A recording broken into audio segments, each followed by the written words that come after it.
What is good, everybody? Welcome back to another episode brought to you by the League FFB. Today, we are going to be going through my must-start and my must-sit players here in Week 3 of the fantasy football season. We got 4 running backs and 4 wide receivers to talk about and very little time because I don't want to waste too much of your guys' time. So with that being said, let's hop right into today's video and let's start talking about these must-start, must-sit players.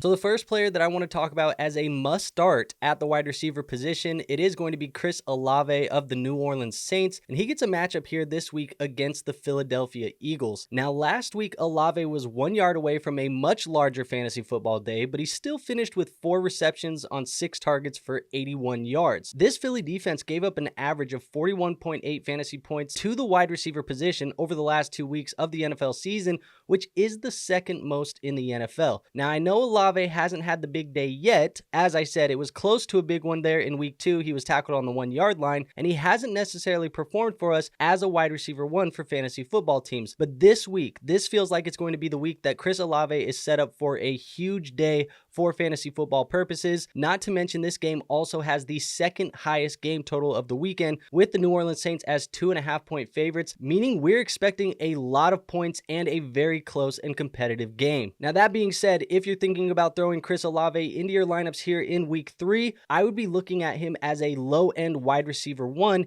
here in this week's matchup. Now, moving on to my second must-start wide receiver, we are going to be talking about Jameson Williams for the Detroit Lions. He plays a game this week on the road at the Arizona Cardinals. Now, last week, JMO, he caught 5 of his 11 targets for 79 yards in a 16-20 loss versus the Buccaneers in week 2. And Jameson Williams is currently operating as the Lions' number 2 receiving option ahead of Sam Laporta. He is commanding a 24.7% target share, and he has 5 red zone targets through 2 games this year. This matchup against Arizona is great for JMO. Arizona is bottom 10 against wide receivers so far this season, and this game has the highest projected game total of the weekend at a whopping 51.5 points for the game total. And if you were thinking about plugging Jameson Williams into your lineup, I think you should, and I would be looking at him as a top 20 wide receiver here in week 3 against the Arizona Cardinals. Now let's move on to my must-start running backs. We are going to be starting it off with Derrick Henry of the Baltimore Ravens. He gets to play a game on the road at the Dallas Cowboys. Now, last week, Henry rushed 18 times for 84 yards and a touchdown in the Ravens' week 2 loss versus the Raiders.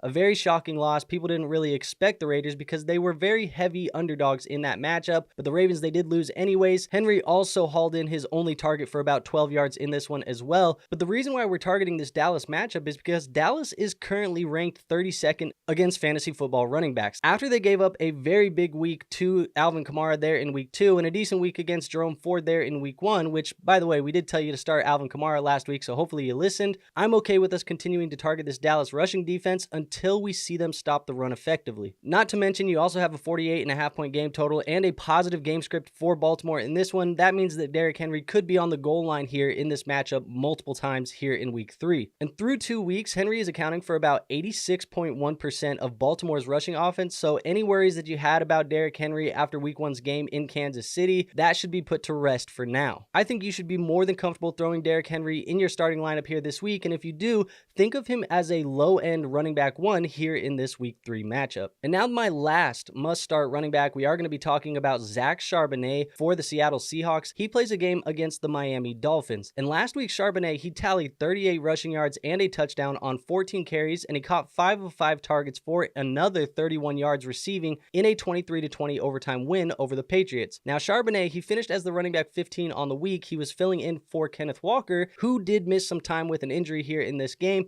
And it does look like Charbonnet is projected to be the starter again in this week's matchup against Miami. Now, Miami has been allowing 26.6 fantasy points per game to opposing running backs, and Seattle is projected to be playing in the lead for the majority of the day with Skylar Thompson under center for Miami, which that should mean plenty of rushing opportunities for Zach Charbonnet here in this matchup. Expect Charbonnet to give us more of the same here in week 3, and as we saw last week, Charbonnet possesses some upside in PPR leagues due to his involvement in the receiving game as well. And I think if you're thinking about about throwing Zach Charbonnet into your lineup this week, you definitely should, and we should be looking at him as a very safe running back to play here in week 3. But now that we've talked about the must-start players, let's talk about some players that I'm considering benching here in week 3's matchups. We are going to start with the wide receivers as well, and we are going to be kicking it off with Jaylen Waddle of the Miami Dolphins. Now, as I mentioned, they played the Seattle Seahawks. This game is on the road. It is in Seattle.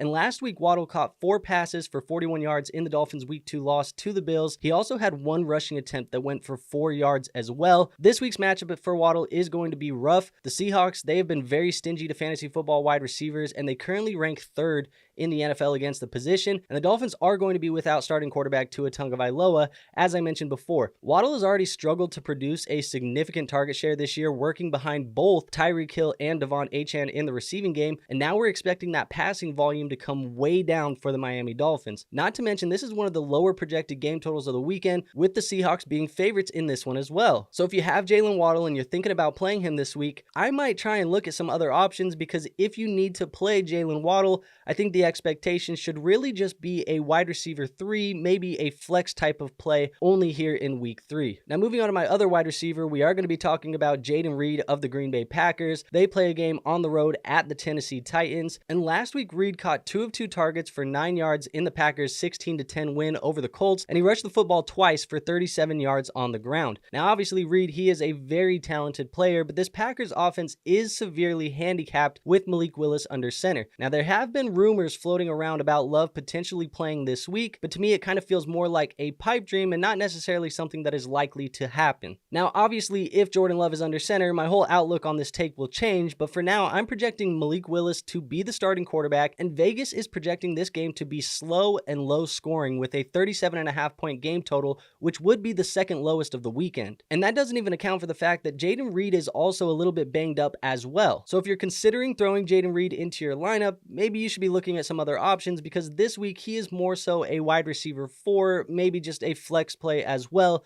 but there's definitely some better options here in week 3. Now moving on to the running back position, one running back we should consider benching this week is Najee Harris of the Pittsburgh Steelers. He plays a game against the Los Angeles Chargers, and last week Najee took 17 carries for 69 yards in the Steelers' 13-6 win against the Broncos, and he also caught 1 of 2 targets for 5 yards receiving. Now this week's matchup against Los Angeles, it should be tough. The Chargers, they've looked very good against the fantasy running back position this year. They currently rank 6th against the position in the league, and this game is also the lowest projected game total of the weekend, and Pittsburgh is projected to lose. So this could mean a worse game script for Najee Harris. Now all of those are reasons to obviously avoid Najee this week, but the worst thing about this is that Jaylen Warren got more involved in this offense after recovering from his preseason hamstring injury last week in week 2. And this is going to be a committee backfield in a low-scoring offense in a very slow-paced game. So unless you think that Najee Harris is going to find the end zone in this one, which the Pittsburgh Steelers haven't scored that many touchdowns this year, Najee hasn't scored it all this year, he should really only be viewed as a flex play and not even a running back 1 or 2 here in this week 3 matchup. And then my last must-sit player at the running back position, it is going to be Devin Singletary of the New York Giants. He plays on the road at the Cleveland Browns here this week. Now last week, Singletary, he tallied 95 rushing yards on 16 carries and a touchdown in the Giants' 18-21 loss to the Commanders. He also caught his only target for 0 yards in that game. This week's matchup versus Cleveland, it isn't great for Singletary. Not only do the Giants have to go on the road and play against a very tough Cleveland defense, but it is also the second largest point spread of the weekend, with Cleveland as the favorites in this one. Singletary showed some pass catching abilities in week 1 and is obviously involved a lot in the running game, but this game script just doesn't feel right, and I fear we could see the same Singletary we saw in week 1, where he only finished as the running back 36 on the week. I fear without a touchdown, which is the primary reason why Singletary was startable last week, he really isn't going to have much upside for us here in our matchups this weekend. So with that being said, Singletary is definitely a player that is worth rostering. He's a player that we can play in the right matchups. I just think this week's matchup versus Cleveland is not one of those situations, and I think because of that, he should be viewed as a flex type of running back, if anything, but is probably better left on your bench. So there you have it. There are 8 players that you should be starting or sitting in your fantasy football leagues here this week. As always, if you enjoyed today's video, go down and hit that like button for me. It is the best free way to show this channel some support. Also, while you're down there, make sure you're hitting the subscribe button and that notification bell. That way you never miss any of our future content. And last but not least, make sure you join our Discord. We do have a free Discord linked in the description. I am in there helping you guys with your fantasy football leagues 24/7, 365, making sure that you guys get every question that you have answered and helping you try to win those championships here in 2024. But with all of that being said, I have nothing else for you guys today, so I will see you on our next video. But until then, peace out.